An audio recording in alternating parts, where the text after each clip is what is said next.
Merci beaucoup.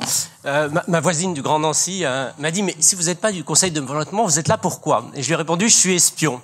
Alors en fait, c'est pas vrai, je suis pas espion, je suis un compagnon de route de longue date des conseils de développement depuis leur départ. Je suis chercheur au CNRS en sciences politiques et en effet, très rapidement, on m'a invité à observer cet OPNI, cet objet politique non identifié. Les conseils de développement, c'est vraiment quelque chose de très à part, très particulier. On n'arrive pas à l'expliquer à nos collègues étrangers, par exemple. Je suis très honoré, vraiment, et ravi d'être à votre anniversaire, d'être dans la tribu. Alors, vous avez vu, j'ai mis le col romain, vu qu'on parle d'évangélisation des conseils de développement. Je vais essayer d'entrer dans la tribu, de parler avec vos mots et de vous renvoyer quelque chose sur ce que vous êtes. Ce que je voudrais vous dire avant tout, c'est que pour moi, les conseils de développement viennent de très loin. Il y a un joli sentier de dépendance, des sentiers de dépendance qui dépassent largement 1999, qui sont ceux de presque la libération, en tout cas de la Ve République. Il y a un terme qu'on utilise parfois, que je trouve très joli, qui vous convient tout à fait, c'est les forces vives de la nation. Les forces vives, c'est ces personnes qui s'engagent à différentes étapes, à des époques, qui sont pas forcément dans les cadres tout à fait, et qui alimentent le débat démocratique. Alors il y a eu les forces vives des années 60 avec la planification, dans la suite du mendésisme, il y a eu les forces vives du développement local, des GAM, des groupements d'action municipale, enfin il y a toute une série d'acteurs qui sont passés par l'état de force vive puis qui ensuite ont fait autre chose. Et moi il me semble que les conseils de développement c'est ça, c'est des personnalités, des acteurs qui s'engagent et qui vont alimenter une réflexion un peu décalée, un peu difficile à qualifier. Et si on revient plus près dans l'histoire, alors pourquoi de embonpoint et rond-point quand Yves Longchamp et Alexandra Vidal m'ont dit donner un titre, alors ils avaient trouvé un titre mais qui était un peu technique, et j'aurais dit, et tout de suite m'est venu à l'esprit, mais moi je l'avais mis dans l'autre sens, j'avais mis rond-point ou embonpoint, point d'interrogation, mais il venait de me dire que ça se passait au Sénat, donc j'avais peut-être une influence. Je vous expliquerai à la fin comment on va essayer de dépasser rond-point ou embonpoint, mais je maintiens le titre. En effet, il y a cette question, vous êtes toujours entre plusieurs eaux, on ne sait pas ce que vous allez faire, comment vous allez fonctionner. Ce que je voudrais vous dire, je passerai vite à la prospective, mais je veux faire un tout petit peu d'introspection. Moi, il me semble que dès le départ, les conseils de développement, vous avez eu dans vos gènes de fondation, vos bonnes fées, c'est du macronisme avant l'heure, c'est du et en même temps, c'est Pasqua et Voynet, c'est le représentatif et le participatif, c'est le rural et l'urbain, c'est les pays et les régions, c'est les professionnels et les amateurs, c'est les citoyens et les élus. Vous avez en permanence, c'était sur un jeu difficile à identifier, et différent, j'y reviendrai d'un territoire à l'autre, et c'est votre force. Et pour aller très vite, moi, les deux éléments que je soulignerai comme avec vos 20 ans, vos beaux 20 ans, qui marquent vraiment les conseils de développement, c'est le remue-ménage intercommunal. Ça a été peu dit, mais c'est pour moi l'essentiel, c'est-à-dire qu'il y a du débat, de l'expérimentation à l'échelon intercommunal, ce qui est tout à fait nouveau. Je vous rappelle que dans le modèle français, le niveau intercommunal en termes de délibération, il n'existe pas. Il n'existe qu'à l'échelon communal, du quartier, du département ailleurs, mais il n'existe pas à l'échelon. Donc, il y a l'idée de remue-ménage intercommunal, et puis la deuxième idée, c'est...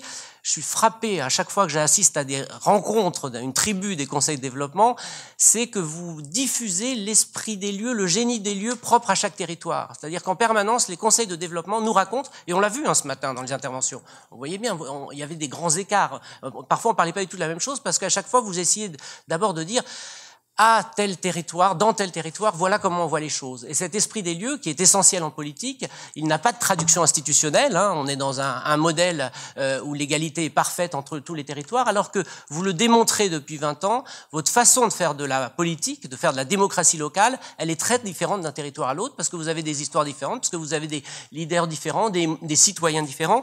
Et en termes pour un chercheur, c'est passionnant, parce que pour moi, c'est ça la décentralisation. Et c'est cette décentralisation-là qu'on n'a jamais tout à fait amenée à son terme en France. Pour moi, la décentralisation, elle a une essence je vais dire un gros mot qui n'a pas encore été évoqué, mais elle a une essence fédérale, elle a une essence d'assemblage d'un certain nombre de territoires qui ont chacun leur façon de penser, et vous avez chacun votre façon de penser. Donc, moi, je retire bien sûr plein d'éléments forts de l'observation de vos conseils de développement, mais je vais vite aller sur le terrain de ce que ça nous dit sur l'avenir, puis je vais essayer d'avoir un œil critique de chercheur. D'abord, j'aimerais insister sur un point, cette formidable capacité d'expérimentation, elle n'est pas capitalisée. Elle est très peu capitalisée. C'est peut-être une des forces d'ailleurs des conseils de développement qui réinventent en permanence. Ce matin, j'ai entendu des discussions qu'on a entendues il y a 5 ans, il y a 10 ans, il y a 15 ans, il y a 20 ans. Donc on est toujours dans un modèle où il n'y a jamais de ligne, il n'y a jamais d'évangélisation. Je peux enlever mon col romain. Vous êtes tous très libres les uns des autres. Et d'une certaine façon, c'est ça la force, mais aussi la faiblesse. Il y a des élus qui connaissent à peine les conseils de développement ou qui ont un petit sourire en coin quand on parle de conseils de développement dans certains territoires. Il y a d'autres territoires, vous l'avez dit ce matin, qui font une confiance absolue, qui même parfois donnent trop de responsabilités au Conseil de développement, qui sont un peu démunis quand on leur demande de prendre des orientations. Donc vous êtes dans ce flottement. C'est un travail plutôt souterrain. Et moi, je fais l'hypothèse, mais j'y reviendrai à la fin, que le temps du souterrain est peut-être terminé, ou en tous les cas, la visibilité, le récit sont importants en politique. Et je vais vous dire pourquoi je vais sur cette voie. Pour moi, en fait, vous êtes en permanence dans l'équation de la raison et de la passion. C'est le modèle français. Hein. Il y a beaucoup de raisons de technocratie dans le modèle français, et puis il y a de la passion. Et vous avez toujours alterné. Il y a toujours un discours rationnel, raisonné dans les conseils de développement, et en même temps, il y a de la passion. Et alors, pourquoi je vous emmène sur ce terrain de la passion? Parce que, comme l'a dit Jean Frébault, le paysage change. Et moi, en tant que chercheur en sciences politiques, j'insisterai beaucoup sur les vagues émotionnelles qu'on connaît en politique depuis 5-10 ans, qui s'accélèrent ces dernières années. Pas du tout pour dire c'est la catastrophe, c'est la fin du monde, mais pour dire il y a en effet dans nos façons de faire de la politique à l'échelon local et international de nouvelles règles du jeu qui se mettent en place, et il faut que les conseils de développement soient forts dans ce contexte mouvant. Et c'est quoi les vagues émotionnelles? J'ai pas besoin de vous faire un dessin, je vais prendre un seul exemple idéal typique presque, c'est ce qui se passe aux États-Unis avec Trump, où tout le monde s'emballe en disant c'est scandaleux, la démocratie n'a plus de sens si on a un dirigeant. Et moi je dis mais Trump, il incarne l'Amérique. Trump, il a, sur le plan des symboles, c'est un chef au sens où c'est quelqu'un qui incarne, qui porte une certaine identité. Et si on se consulte les ethnologues, les anthropologues, ils nous disent que dans les tribus pré-étatiques, le chef, il avait que cette fonction. Il était là pour incarner, pour parler au nom du peuple, mais il ne gouvernait pas, il n'avait aucun moyen et il n'était pas là pour décider. Et moi, il me semble qu'on entre dans cette vague émotionnelle très forte et qu'il faut que les différents outils institutionnels que nous avons à notre portée résistent et s'adaptent, et les conseils de développement sont super bien placés. Pourquoi? Parce qu'eux, ils ont toujours été à la fois sur la raison et les passions. Ils tiennent les deux morceaux. Alors, les trois épines, les trois voyants rouges, moi que je vois qui sont inquiétants aujourd'hui dans la façon de faire de la politique, ils sont à trois stades. Il y a tout le stade, alors il est ancien, mais je trouve qu'il s'est accentué de l'état surplombant, presque christique. Il y a maintenant une vision des États qui serait au-dessus des citoyens et qui prendrait une vision très simplifiée. On le voit dans les dernières élections. Hein. Toutes les élections, beaucoup des élections nationales de ces dernières années nous ont montré un débat politique hyper simplifié avec quelqu'un qui incarne des valeurs, mais qui n'est pas du tout dans les politiques publiques. Donc on a cette vague émotionnelle-là, à l'échelon, on va dire, général. On a une autre vague émotionnelle dont vous n'avez pas parlé, mais qui vous concerne, qui est la vague identitaire territoriale, de repli territorial, parfois avec des très bons arguments. Hein. Le cas catalan est passionnant pour ça. Hein. Une ville mondialisée, une région mondialisée, qui demande son autonomie, son indépendance complète, de façon assez vigoureuse par rapport aux États, et avec des bons arguments, mais ça pose plein de problèmes. Et il me semble que sur tous les territoires, on a cette question qui se pose, sur tous les grands territoires. Et puis le troisième point, qui est sans doute le plus délicat, et vous avez le plus de boulot à faire, c'est ce que j'appelle la citoyenneté du nombril. Depuis quelques années, il y a une citoyenneté qui s'exprime très fortement, de façon presque charnelle, de façon sensible, toujours de façon individuelle. Regardez votre compte Facebook ou les Twitter, et qui se dit citoyen du monde, mais en parlant de son nombril, avec une force extrême, avec beaucoup de pugnacité. Et cette citoyenneté du nombril, elle envahit tous les forums actuellement. C'est-à-dire, voilà d'où je parle, je suis légitime puisque je parle de là. Et les ronds-points, puisque c'est dans le titre, ils nous ont raconté ça aussi. Ils nous ont raconté cette citoyenneté du nombril. Les Gilets jaunes sont des citoyens à part entière, ils entrent en politique, ils font de la politique à part entière, mais ils la font depuis leur souffrance, depuis leurs blessures, donc sur un mode dont on n'a pas l'habitude de traiter en première ligne. Les syndicats faisaient ça, les partis faisaient ça, les différents corps intermédiaires faisaient ça, et vous avez à travailler sur ces trois niveaux. Un discours d'un État surplombant qui prend des grandes décisions qui tombent d'en haut, des lieux, des territoires qui se crispent et qui envoient des messages, à la fois des messages de force collective, mais aussi des messages de rejet de l'extérieur, de rejet du migrant, de rejet de l'ouverture des frontières sur le plan économique, etc. Et puis, vous avez aussi les citoyens du nombril, qui sont parfois dans vos conseils de développement, qui sont très dynamiques, qui font de la politique, et vous êtes à cette intersection. Et je cherchais une image, moi, pour vous qualifier. En fait, pour moi, vous êtes au purgatoire, les conseils de développement. C'est-à-dire que vous êtes en suspension un peu, hein, on vous voit pas toujours, on vous oublie un peu, vous avez déjà fait des choses, vous allez en faire d'autres, enfin, vous avez un trajectoire à faire, vous êtes dans l'épreuve. Je sais pas si c'est de l'expiation des péchés, mais en tous les cas, il y a un travail sur les valeurs, ce qu'il faut. En tous les cas, il y a un travail de purification. Je trouve que il y a une forme d'élan, parfois même un peu naïf dans les conseils de développement, pour dire il faut revenir à des valeurs fortes. Il y a de la légèreté, il y a de l'audace, il y a de l'effervescence. Et dans ce flottement particulier, moi j'aimerais vous envoyer deux messages. Vous savez que les politistes, on est parti dans un cycle d'humilité absolue depuis quelques années, puisque en sciences politiques, on passe son temps à se tromper sur ce qui va se passer. Notamment avec le macronisme, ça a été peut-être l'apothéose. Hein. Je n'ai pas un collègue qui n'a pas ricané jusqu'à la veille des élections de Macron, et qui ricane encore un peu maintenant, mais le rire est jaune maintenant, parce qu'on n'arrive pas, nos outils ne permettent pas de lire ce qui se passe. Alors je vais quand même me lancer sur deux pistes. Il me semble qu'avec cette façon particulière que vous avez d'être sur la raison et les passions, vous avez deux terrains. Le premier terrain, c'est lanceur collectif d'alerte. Lanceurs d'alerte, certes, mais lanceurs collectifs d'alerte. C'est là où vous êtes plus fort. Des lanceurs d'alerte, il y en a beaucoup. Il y en a dans tous les sens, et c'est assez compliqué à analyser. Il y a des lanceurs d'alerte qui posent des vrais problèmes à la démocratie. Mais lanceurs collectifs d'alerte, c'est intéressant, c'est compliqué. Ça veut dire qu'il y a en même temps l'envie de percuter sur le monde qui va mal, et il y a en même temps l'envie de percuter, mais à partir d'un cadre. C'est pas des syndicats, c'est pas des partis, mais c'est collectif quand même. Donc moi, c'est la première piste qui me semble très importante. Et la deuxième, c'est réconciliateurs interterritoriaux. Alors je vais dire des gros mots parce que je trouve que vous n'en avez pas beaucoup parlé.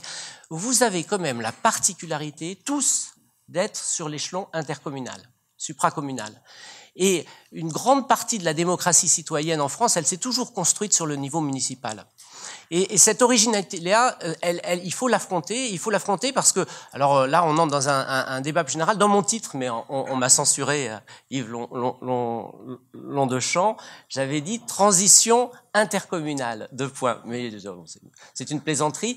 Je mettais dans le titre transition intercommunale parce que pour moi, les transitions, le mot transition, mot fétiche, ce que tout le monde utilise, qui est un vrai bouleversement qui arrive, c'est certes transition sociétale, c'est transition énergétique, c'est transition dans la mobilité, c'est tout ce qu'on veut, mais pour moi, la transition, le grand défi, c'est transition territoriale. Et quand on dit transition territoriale, c'est transition intercommunale, le plus dur à faire, c'est-à-dire arriver à faire la transition sur les grands territoires sur lesquels vous êtes, que vous soyez en milieu rural, périurbain ou urbain. Et moi, je suis convaincu que les conseils de développement ont un énorme travail de réconciliation à faire avec les citoyens sur ce qu'est l'intercommunalité. C'est-à-dire que ce qu'est ce niveau, à l'heure de la mobilité, cette façon dont on passe en permanence et dont on vit. Et même quand on est hyper urbain, on doit être hyper solidaire du rural, de la nature. Et dans l'autre sens, ça marche aussi. Mais je trouve qu'en France, on a du mal à faire ce récit. Et d'une certaine façon, certains conseils de développement, je vais mettre une petite note critique, alimentent la petite musique du fait qu'il y aurait un monde rural qui est menacé par le monde urbain, un monde métropolitain qui domine les périphéries ou qui les ignore, alors qu'il me semble que les conseils de développement, ils sont précisément là pour nous raconter cette interterritorialité extrêmement complexe à intégrer, qui est qu'on est tous, dans un grand territoire, on est absolument tous dans le même bain, dans le même navire. Voilà, alors c'est ma petite note de vous envoyer des pistes éventuelles. J'aimerais terminer sur les mots. Y compris ce matin, la politique, pour moi, c'est toujours la guerre des mots. C'est votre façon d'utiliser les mots. Ce matin, quand Dominique Valk a listé les mots magiques du Conseil de développement, bienveillance, expertise, tout c'est super, on voit bien. Mais il y a un combat aujourd'hui sur les mots, parce que tout le monde utilise ces mots, ces nouveaux mots, y compris le mot transition. Et alors, je continue à rester dans les mauvais jeux de mots, donc embonpoint, rond-point, contrepoint.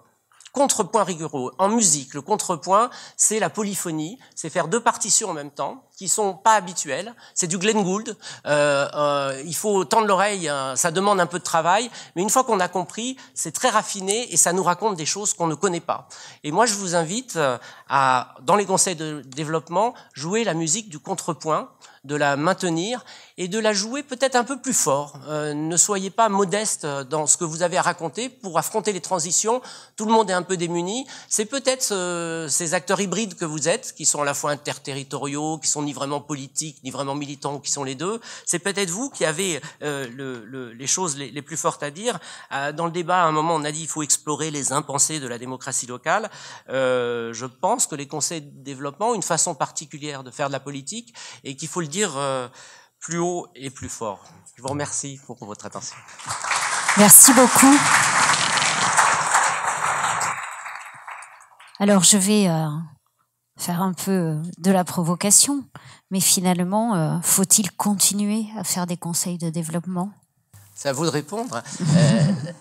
Moi, il me semble que vous devez quand même vous poser la question. Non pas que vous n'en êtes pas convaincu qu'il faut continuer, mais que d'un gouvernement à l'autre, on pourrait être convaincu que finalement vous ne servez pas suffisamment pour rester sur le plan institutionnel. Donc, moi, il me semble que cette question, il faut la poser non pas pour se faire peur, mais pour dire si on est un conseil de développement, on est un conseil de développement, pourquoi faire, sans avoir une seule ligne, mais même cette complexité la raconter.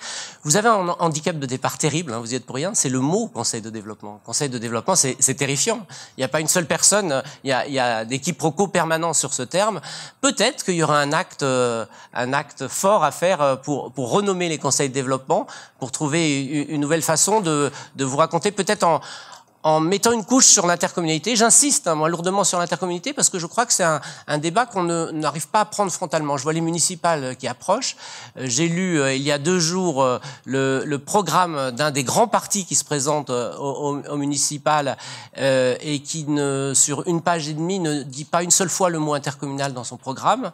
Il dit quartier, citoyen, résistance, contre-pouvoir, alors que c'est sans doute le parti qui est qui a dans ses bases populaires est le plus proche des citoyens. Et moi, je suis très inquiet par cette incapacité aujourd'hui à raconter l'intercommunal et le supracommunal. Donc, pour répondre à votre question, moi, il me semble que peut-être il y a un acte fort à faire pour apparaître plus sur la scène politique. Est-ce qu'il y a des questions dans la salle pour Monsieur Faure, suite à son intervention? Oui. Donc Germain Bertrand, donc CODEV de la métropole de Rennes.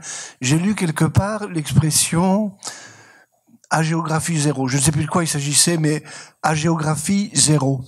Et il me semble que les conseils dans le développement sont justement ceux qui refusent la géographie zéro. Nous sommes des gens qui sont dans la géographie, alors qu'à bien des égards, nos institutions, effectivement, elles divisent le territoire, mais en principe, ils sont tous égaux, et nous pensons que, tout en étant égaux, ils sont différents, ils ont une identité. Donc, en ce sens-là, je voulais un peu savoir ce que vous en pensez. Je prends mon joker. Je connais pas. Elle est belle cette expression, mais je la connais pas. Géographie zéro, mais. J'essaierai de retrouver où je l'ai trouvée alors. En tous les cas, moi, ce qui me semble, c'est que ces territoires, ces grands territoires, faut les raconter de façon sensible. Plusieurs fois, j'ai entendu, on vient aussi avec nos doutes, avec nos fragilités, enfin en politique. Alors c'est l'autre versant de. Moi, je traque les larmes en politique. J'essaie de comprendre. Mon hypothèse, c'est que on fait de la politique à partir de larmes et pas à partir de violence. La violence vient après. On a d'abord des blessures, des traumatismes, et on fait la politique sur ce registre, et ensuite on entre dans l'arène. Et moi, je pense qu'il faut travailler les larmes de la géographie, c'est-à-dire comprendre chaque territoire, qu'est-ce qui fait son identité, y compris ses traumatismes. Je raconte toujours, parce que c'est loin et puis que c'est symbolique, j'ai passé un an à Naples, où j'ai étudié la vie politique à Naples, en allant voir les élus, en allant voir les politiques publiques, c'est ce que j'ai pu en voir. Et presque tout le monde me disait « Oh là, nous, depuis 1800, on peut plus faire de politique publique ». C'est-à-dire qu'ils avaient intégré dans leur histoire longue l'idée qu'ils n'étaient plus en capacité de réguler collectivement le territoire. Mais c'était très profond, parce que c'était des gens, j'avais un peu travaillé sur leur cursus, ils avaient à peu près le profil universitaire et professionnel des élus de Lyon. Et le profil militant. Mais ils avaient intégré l'idée qu'ils ne pouvaient rien faire. Donc, parce qu'il y avait ce traumatisme sur Naples. Je ne vais pas vous raconter l'histoire de Naples, mais en 1800 où l'aristocratie avait été décimée. Et moi, il me semble qu'il faut travailler sur ces fragilités, sur ces faiblesses. La politique, c'est d'abord la façon de gérer des blessures. Oui, au fond. Oui, Étienne Morin, Codev Murtin-Aglo, donc grande agglomération toulousaine. Ma question, c'était pour revenir à un thème qui avait été évoqué à Sète, c'est la question de la non-élection au suffrage universel des intercommunalités. Est-ce que les intercommunalités, pour reprendre l'expression que vous donniez du programme d'un parti aux élections municipales, est-ce qu'au fond, les intercommunalités ne seront pas infantilisées et donc les Codev par là même tant qu'elles resteront des instances de second degré et auxquelles le citoyen, finalement, naturellement, ne s'intéresse pas. Oui, vous avez tout à fait raison. Il y a eu des belles controverses à Grenoble, parce que je suis de Grenoble, je suis à Sciences Po Grenoble, mon rattachement universitaire, donc on m'avait invité à suivre un peu, il y avait une belle controverse là-dessus, mais moi je dis toujours, certes, il faut que la loi change et elle changera. Je vous rappelle qu'en Europe et dans le monde, on est les champions du monde sur ce terrain, parce que c'est le seul pays du monde pratiquement qui refuse cette idée qui est des gouvernements intercommunaux, dans sa façon de s'organiser. Pour entrer dans le détail, mais c'est fascinant sur le plan technique. Mais je dis toujours, c'est un jeu de miroir. C'est-à-dire qu'il faut aussi qu'il y ait des discours de la base qui changent. C'est-à-dire c'est pas juste les élus, c'est pas juste un gouvernement qui fait une loi. Je vous rappelle que ce sujet a toujours divisé la droite comme la gauche. C'est-à-dire qu'il n'y a pas consensus. La ligne droite-gauche ne marche pas pour l'élection au suffrage universel direct des conseillers métropolitains. Et il me semble que les conseils de développement ont un coup à jouer sur les élections qui arrivent en sollicitant toutes les listes pour raconter à la fois leur programme communal et leur programme métropolitain. J'ai vu pas mal d'initiatives là qui démarrent de partis ou de groupes qui se lancent en mettant systématiquement un double programme communal, programme métropolitain. Je trouve ça astucieux. Il y a même une commune qui m'a sollicité en disant voilà, nous on veut mettre notre tête de liste, c'est le délégué communautaire. Qu'est-ce que vous en pensez? Est-ce qu'on a le droit? Est-ce que ça fait sens? Donc, il me semble que ça avance doucement, mais il faut que ça avance des deux côtés. Bon, le gouvernement l'a pas fait cette fois. Il me semble que le gouvernement a fait pas mal de réformes. Ça faisait peut-être une de trop. C'était pas dans les priorités. Et là, on peut presque faire une autocritique au lobby des conseils de développement et surtout des associations d'élus intercommunaux. C'est que moi je dis il n'y a pas eu une bonne médiation pour faire comprendre que cette loi était indispensable. Les corps intermédiaires sont défaillants. Comment se fait-il que sur un sujet aussi important, à la DCF et dans d'autres structures de ce type, il n'y ait pas eu un travail de pression qui fasse qu'un gouvernement bascule enfin? Une autre question, intervention, oui. À gauche, là. Agnès Rousseau, conseil de développement de cette Aglopole Méditerranée. On entend souvent parler que la démocratie est morte ou qu'il faut changer de mode, on va dire, de gouvernance. Qu'en pensez-vous en tant que chercheur? On est dans la prospective. À quoi faut-il s'attendre? Alors ça, c'est une question de grand oral de Sciences Po terrifiante. Ce que je peux vous dire, c'est qu'il y a une controverse très forte entre chercheurs sur cette question. C'est-à-dire qu'on n'est pas d'accord. Notamment, on n'est pas d'accord dans notre analyse de ce qui se passe avec les mouvements citoyens, avec la politique citoyenne, le nouveau modèle participatif du local, les expériences menées dans plusieurs villes en France, menées à Barcelone. Il y a des évaluations qui montrent que cette dynamique démocratique est très intéressante en termes de façon de faire entrer en politique les gens, mais elle ne touche absolument pas les politiques publiques. Et parfois même, il y a un résultat assez inquiétant, c'est que plus on fait participer, moins on fait de politique publique. Donc, j'ai aucune réponse, bien sûr, à vous apporter, si ce n'est que c'est très dialectique, la démocratie. C'est une dynamique. Moi, je suis quand même persuadé qu'on est dans une phase, alors je vous donne mon avis personnel, on est dans une phase où on est un peu trop ébloui par le citoyen, par la parole du citoyen, par la légitimité de la parole du citoyen dès qu'il s'exprime, avec les médias sociaux qui ont énormément amplifié ce mécanisme, et qu'on oublie, ça a été dit un peu ce matin, et qu'on oublie les corps intermédiaires qui, dans notre système démocratique, alors c'est un débat de fond, mais sont très importants. Et moi, je reste toujours en inquiétude quand on embraye le mot d'ordre citoyen. Regardez, le citoyen est partout maintenant dans une réflexion sur les politiques publiques. Je suis persuadé que dans beaucoup de métropoles, beaucoup des problèmes sont des problèmes qui demandent, pour être résolus, une hyper-expertise, très très loin du citoyen, et avec des choix qui sont a priori impopulaires, et qu'il faudra raconter pour qu'ils deviennent populaires.